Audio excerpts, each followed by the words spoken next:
আসসালামু আলাইকুম, কেমন আছেন সবাই? আজকে আপনাদের সাথে 4টি সহজ এবং মজাদার হালুয়ার রেসিপি শেয়ার করব। এই হালুয়াগুলো আমাদের রেগুলার হালুয়ার আইটেম, যেগুলো সবসময় আমাদের বাসায় তৈরি করা হয়। বিশ্বাস করুন, প্রতিটা হালুয়ার রেসিপি এতটাই মজার হয়, না বানিয়ে খাওয়া পর্যন্ত বুঝতে পারবেন না। তো 4টা হালুয়ার রেসিপি একসাথে দিয়েছি, যার যেটা ভালো লাগে সেটা বানিয়ে ফেলতে পারবেন। প্রথমে শেয়ার করছি আমাদের সবার খুব পছন্দের এবং কমন হালুয়া, যেটার নাম হচ্ছে সুজির হালুয়া। যেহেতু আমি আজকে হাফ কাপ সুজির হালুয়া বানাবো, তাই এখানে 2 কাপ পানি নিচ্ছি, অর্থাৎ 4 গুণ। এই পানির মধ্যে আমরা কিন্তু শিরা তৈরি করব না, জাস্ট 1 চামচ ঘি দিয়ে দিব। এখানে আমি হাফ কাপ ঘি নিয়েছি আমাদের মূল রান্নার জন্য, সেখান থেকে আমি 1 চামচ এখানে দিয়ে দিচ্ছি। ঘিটার কারণে হালুয়াতে খুব সুন্দর একটা শাইন আসবে, যেটা আপনারা রান্নার শেষেই বুঝতে পারবেন। দিয়ে দিচ্ছি খুবই সামান্য ইয়েলো ফুড কালার, থাকলে দিবেন, না থাকলে কোনো সমস্যা নেই। আরো দিয়ে দিচ্ছি 1/4 চা চামচ এলাচ গুঁড়া। এই পর্যায়ে এলাচ গুঁড়া না দিলে আপনারা ঘিয়ের মধ্যে এলাচ দারচিনি ভেজে ওইভাবেও করতে পারেন। যখন আমরা সুজি ভাজবো তখন অন্য চুলায় এই পানিটাকে গরম করে নিব, যাতে সুজি ভাজা শেষ হলেই সাথে সাথে দিয়ে দিতে পারি। এবার চলে আসি মূল রান্নায়। একটা ননস্টিকের প্যানে নিয়ে নিচ্ছি হাফ কাপ ঘি। তবে এখানে আমি পুরোটা দিব না, 1 টেবিল চামচ সরিয়ে রাখবো। বাকিটা কোথায় কখন দিব সেটা আমি আপনাদেরকে সামনে দেখিয়ে দিব। আর আপনারা দেখবেন এই ঘিটার কারণে কতটা চেঞ্জ আসে হালুয়ার মধ্যে। প্রথমেই চুলার আঁচ লোতে রেখে ঘিটাকে ভালো করে গরম করে নিব। এখন সামান্য সুজি দিয়ে দেখব ঘিটা ভালোভাবে গরম হয়েছে কিনা। দেখুন, সুজি দেওয়ার সাথে সাথে বাবল হওয়া শুরু করেছে, তার মানে ঘিটা ঠিকভাবে গরম হয়েছে। এখন আমি বাকি সুজিটাও দিয়ে দিব। ঘি এতটুকু গরম হতে হবে, তা না হলে সুজি কিন্তু ফুলবে না, আর হালুয়াটাও দানাদার হবে না। তাই ঠান্ডা ঘিতে কখনোই সুজি ঢেলে দিবেন না। এখন চুলার আঁচ লোতে রেখে এটাকে অনবরত নেড়ে নেড়ে ভাজতে হবে। আপনার সুজিটা কতটা পারফেক্ট হবে, কতটা টেস্টি হবে, এটা কিন্তু ডিপেন্ড করে এই ভাজার উপর। সুজিটা যদি ভালোভাবে ভুনতে না পারেন, তখন যতই ঘি আর চিনি ব্যবহার করেন, সুজি হালুয়া কিন্তু মজা হবে না। আমার আজকে কত সময় লেগেছে ভাজতে সেটা আমি আপনাদেরকে দেখিয়ে দিব। 1-2 মিনিট ভাজার পর এখানে আমি একটা সিক্রেট উপাদান দিয়ে দিব, সেটা হচ্ছে বেসন। হাফ টেবিল চামচ বেসন দিয়ে দিব, এতে করে হালুয়ার কালারটা খুব ভালো আসবে এবং টেস্টও বেড়ে যাবে। এই বেসনটা একবার দিয়ে দেখবেন, তাহলে আপনি পার্থক্যটা নিজেই বুঝতে পারবেন। আপনার হালুয়ার টেক্সচার পুরোপুরি বদলে যাবে। এখন লো আছে বেসনটাকেও সুজির সাথে ভুনতে থাকবো, যতক্ষণ না সুজি থেকে ঘিটা ছাড়তে শুরু করবে এবং একটা কালার আসবে, সেই সাথে খুব সুন্দর একটা স্মেলও বের হবে। আর প্রথমে সুজিটাকে মেশানোর পর যেমনটা ছিল, আস্তে আস্তে কিন্তু ঘিটা ছাড়ার পরে এটা পাতলা হতে শুরু করবে। কন্টিনিউয়াসলি নাড়বেন, যাতে করে কোনো জায়গায় কাঁচা কোনো জায়গায় পোড়া এরকম না হয়। প্রায় 15-16 মিনিট লো আছে ভাজার পর আমার সুজির কালারটা কিন্তু চেঞ্জ হয়ে গেছে। সবকিছু ডিপেন্ড করে কিন্তু ধৈর্যের উপর। যদিও সুজির হালুয়া বানাতে চিনি, সুজি, পানি লাগে, কিন্তু সবার হালুয়ার টেস্ট কিন্তু একই হয় না। কোন স্টেপে কি দিতে হবে সেটা জানতে হবে। মিশ্রণটা অনেক পাতলা হয়ে গেছে, আর দেখুন খুব সুন্দর একটা বাদামি কালারও চলে এসেছে। আর কি যে সুন্দর একটা স্মেল বের হয়েছে। আমার 15-16 মিনিট লেগেছে, আপনাদের তার চেয়ে বেশি বা কমও লাগতে পারে, তবে মিনিমাম তো 10-12 মিনিট লাগবেই। এই পর্যায়ে আমি এখানে কিছু বাদাম দিয়ে দিচ্ছি। এখানে আমি হাফ টেবিল চামচ করে কাজু বাদাম, কাঠবাদাম এবং পিস্তা বাদাম, আর সেই সাথে কিশমিশও নিয়েছি। সুজির হালুয়াতে ক্রাঞ্চি ক্রাঞ্চি বাদাম খেতে কিন্তু খুবই ভালো লাগে। দেখুন, বাদাম কিন্তু প্রথমে ভাজার প্রয়োজন নেই, এই পর্যায়ে ভাজলেও এটা কিন্তু অনেক ক্রিস্পি হয়ে যায়। আলাদাভাবে কষ্ট করার কোনো দরকার নেই।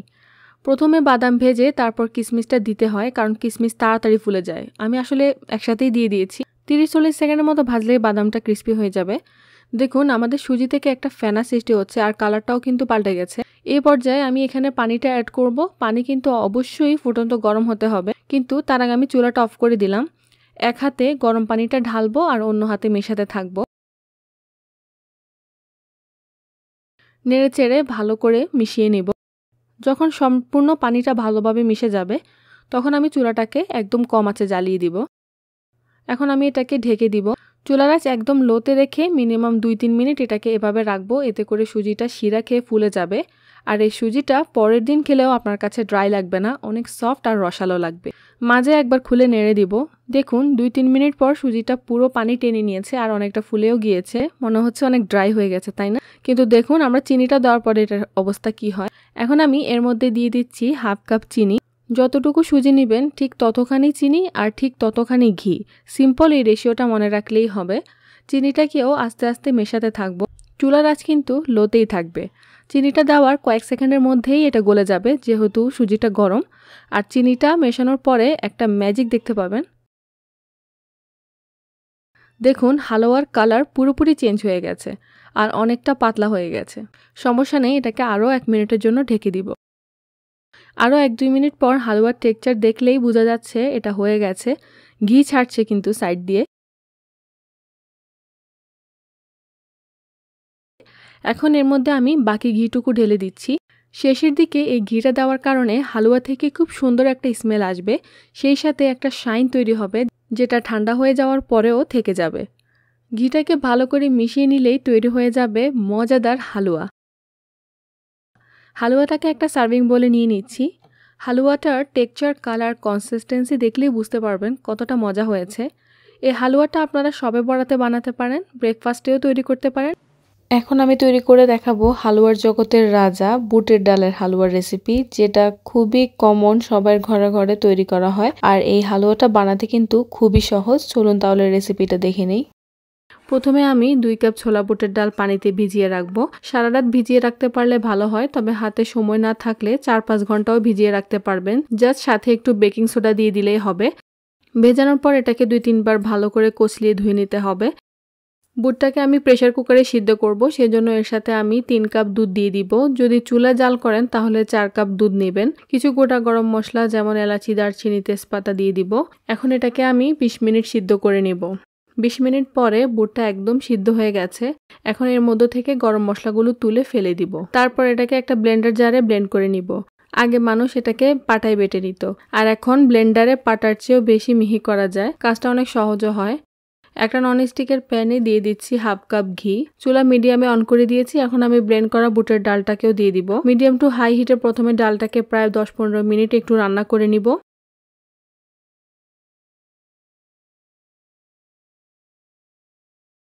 প্রায় 15 মিনিট পর এখন আমি এখানে 2 কাপ চিনি দিয়ে দিব। চিনিটা একসাথে না দিয়ে প্রথমে 1 কাপ দিয়ে এটাকে মিশিয়ে নিব। আর চিনি দিলে অবশ্যই একটু লিকুইড হয়ে যাবে মিশ্রণটা। তো এই চিনিটাকে ভালো করে মিশে গেলে আমি আরও 1 কাপ চিনি দিয়ে দিচ্ছি, অর্থাৎ বুটের ডাল যতটুকু চিনিও ঠিক ততটুকু দিতে হবে। ফ্লেভারের জন্য 1/4 চা চামচ এলাচি গুঁড়া দিয়ে দিচ্ছি। আর কালারটাকে সুন্দর করার জন্য 1/4 চা চামচের মতো ইয়েলো পাউডার দিয়ে দিচ্ছি। দেখুন কালারটা মেশাতে কত সুন্দর একটা কালার চলে এসেছে। এখন মিডিয়ামে রেখে কন্টিনিউয়াসলি নাড়তে হবে যতক্ষণ না মিশ্রণটা শুকিয়ে আসে। আর এই পর্যায়ে মিশ্রণটা অনেক ছিটে, তো চুলার আঁচটা একটু কমিয়ে রাখতে হবে। যখন মিশ্রণটা এরকম শুকিয়ে যাবে তখন আর ছিটবে না। এখন এই পর্যায়ে আমি দিয়ে দিব 1/2 কাপ গুঁড়া দুধ। এখন এই গুঁড়া দুধটাকেও ভালো করে মিশিয়ে নিব আর এটাকে জাল করতে থাকবো যতক্ষণ না এটা একটা ডোয়ের ফর্মে চলে আসে।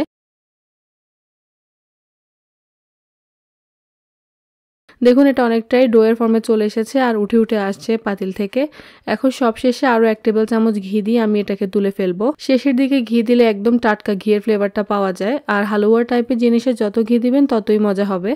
আজকে হালুয়াটাকে আমি সুন্দর করে শেপ দেওয়ার জন্য একটা কাটা নিয়েছি। এটা আমি মেবি শিন থেকে কিনেছিলাম। এটার সাথে খুব সুন্দর 5-6টার মতো ডিজাইন আসে। তো আমি সব কটা ডিজাইন দিয়ে হালুয়াটা শেপ দিব। আর এই কাজটা করতে একটু সময় লাগে কিন্তু মজাও লাগে।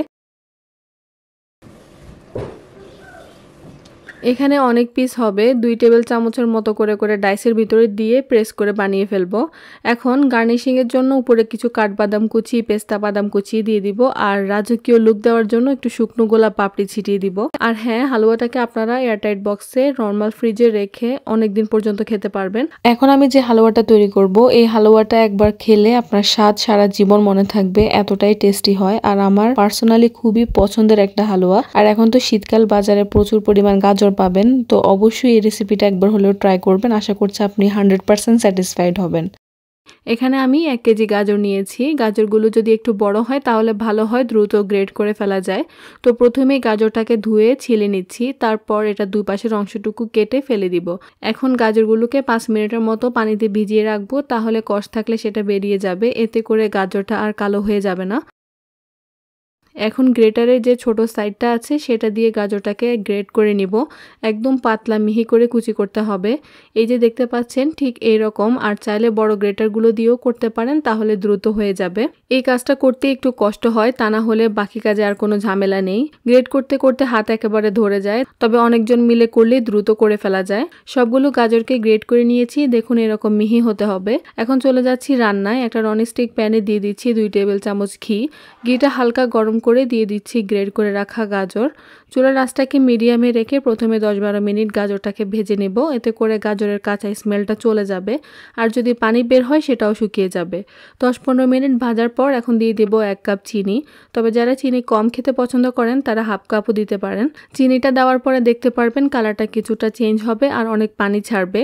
তো আমাদেরকে নেড়েচেড়ে পানিটা শুকিয়ে নিতে হবে। হালুয়া মানে নাড়ানাড়ি, তো কন্টিনিউয়াসলি নাড়তে হবে। যখন পানিটা শুকিয়ে যাবে তখন এতে দিয়ে দিব ঘন দুধ। এখানে আমি 2 কাপ দুধ ঘন করে 1 কাপ করে নিয়েছি, মানে আধা কেজি দুধ ঘন করে 250 ml করে নিয়েছি। দুধটাকে নেড়েচেড়ে মিশিয়ে দিব। তারপর এখানে সামান্য একটু এলাচ গুঁড়া দিয়ে দিব, তাহলে খুব সুন্দর একটা স্মেল আসবে। এখন ঢাকনা দিয়ে দিব 7-8 মিনিটের জন্য, যাতে করে গাজরটা সিদ্ধ হয়ে যায়। 4-5 মিনিট পরে ঢাকনা সরিয়ে একটু নেড়ে দিব, তারপর আবারও ঢাকনাটা লাগিয়ে দিব। এই গাজরের হালুয়াটা আসলে খেতে অনেক মজার। যারা বানিয়ে খান তারা তো জানেনই, আর যারা কখনো খাননি একবার হলেও বানিয়ে দেখবেন, আশা করছি নিরাশ হবেন না। দেখুন পানিটা এখন অলমোস্ট শুকিয়ে গেছে। এই পর্যায়ে দিয়ে দিব হাফ কাপ গুঁড়া দুধ,